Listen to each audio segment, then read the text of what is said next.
করলাম, তার বাইরে স্টল আছে, এই যে স্টলটা দেখিয়ে দিচ্ছি, রাধা রাসমিত্র প্রসাদম। তো এখানে বিভিন্ন ধরনের মডার্ন খাবার সব কিছুই পাওয়া যায়। এই যে লিস্ট আছে, সব ধরনের আপনারা সুইট অ্যান্ড স্ন্যাক্স এখানে পেয়ে যাবেন।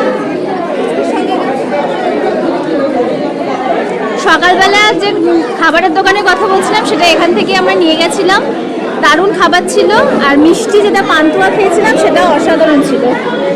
কুলফিটা ভালো, কুলফিটা তো আমুলের কুলফি, আমুল না? হ্যাঁ ভালো। কত নিয়েছে?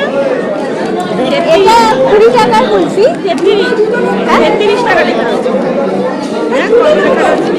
দাম কিছু হবে একটা আমি জানি না, 20 টাকা 25 টাকা 30 টাকা। ঠিক আছে, খাও খাও, বলে যাবে তাড়াতাড়ি খাও।